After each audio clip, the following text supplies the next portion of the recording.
দশমমান শ্ৰেণীৰ মৰমৰ ছাত্ৰসকল, মই তোমালোকক আজি তোমালোকৰ পাঠ্যপুথিৰ অন্তৰ্গত বসন্তৰ আগত বন্ধা বৰগীতটিৰ বিষয়ে ব্যাখ্যা কৰিবলৈ ওলাইছোঁ। এই বসন্তৰ আগত বন্ধা বৰগীতটিৰ ব্যাখ্যা জনাৰ আগতে আমি জানিব লাগিব বৰগীতনো কি। তোমালোকৰ পাঠ্যপুথিৰ অন্তৰ্গত মাধৱদেৱে ৰচনা কৰা বৰগীতটিৰ বিষয়ে আমি সাৱলীল ভাষাত জনাৰ আগতে বৰগীতৰ বিষয়ে কিছু কথা জানিব লাগিব। মহাপুৰুষ শ্ৰীমন্ত শংকৰদেৱ আৰু মাধৱদেৱে ৰচনা কৰা শাস্ত্ৰীয় ৰাগতালযুক্ত এই গীতসমূহক আমি সকলোৱে বৰগীত বুলি জানো। মহাপুৰুষ দুজনে সৰ্বসাধাৰণ মানুহে বুজিব পৰাকৈ সহজ সৰল আৰু সাৱলীল ভাষাত নৱবৈষ্ণৱ ধৰ্মৰ প্ৰচাৰক শ্ৰীমন্ত শংকৰদেৱ আৰু তেওঁৰ প্ৰিয় শিষ্য মাধৱদেৱে সৰ্বসাধাৰণ মানুহে বুজিব পৰাকৈ সৰল আৰু শ্ৰুতিমধুৰ ব্ৰজাৱলী ভাষাত এই ভক্তিমূলক গীতসমূহ ৰচনা কৰিছিলে, যাতে সাধাৰণ মানুহখিনিয়ে অতি সহজে ধৰ্মৰ বিষয়ে সকলোবোৰ কথা জানিব পাৰে। ধৰ্মৰ বিষয়ে তেওঁলোকে ধৰ্ম প্ৰচাৰৰ বিষয়ে তেওঁলোকে সকলোকে বুজাবলৈ নাট গীত পাঠ এইবিলাকৰ আশ্ৰয় লৈ সকলোৰে মাজত এই নৱবৈষ্ণৱ ধৰ্মৰ বিষয়ে শ্ৰী শ্ৰী মাধৱদেৱে বৰগীতটোত উল্লেখ কৰিছে যে হৰি হেৰৰে বা পকিলো শৰণে নেৰিবা বান্ধৱ মোক জীৱনে মৰণে।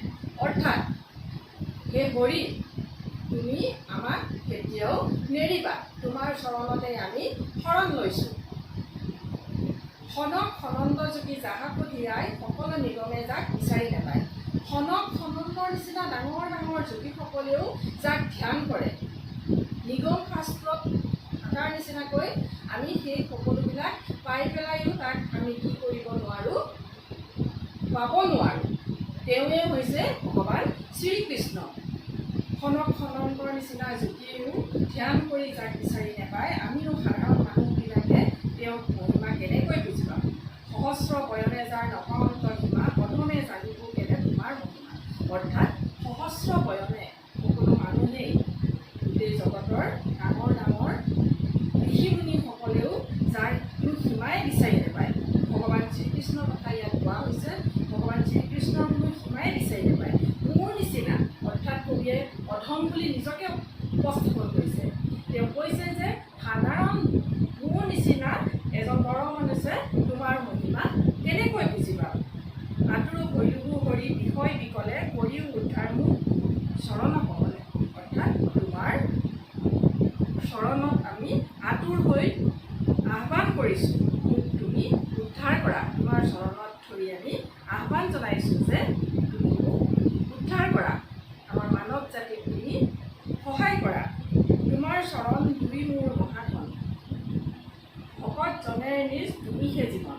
তোমাৰ চৰণ অৰ্থাৎ তোমাৰ ওচৰতে আমি সকলোখিনি সমৰ্পণ কৰিছোঁ। তোমাৰ চৰণত, তোমাৰ ওচৰেই হৈছে মোৰ কাৰণে মহাধন। অৰ্থাৎ ধন সম্পত্তি সকলোবিলাক বেলেগ বস্তু, তাৰ সলনি ভগৱান তুমি, তোমাৰ চৰণেই হৈছে আমাৰ কাৰণে সকলোখিনি।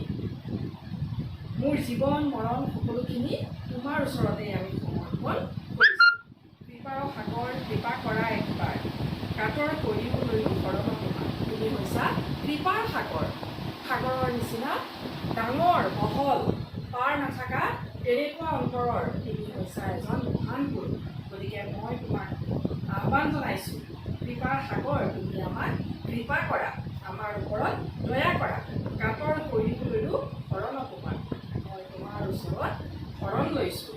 কৃপা কৰা নাৰায়ণ চিৰ মোহপা, কহয় মাধৱ হৰি দাসকো দাস। আমি তোমাৰ ওচৰত দাস হৈ, অৰ্থাৎ আমি তোমাৰ শৰণত শৰণ লৈ দাস্যভাৱ প্ৰদান কৰি এই কবিতাটোৰ মাজেৰে কবিয়ে ভগৱান শ্ৰীকৃষ্ণৰ ওচৰত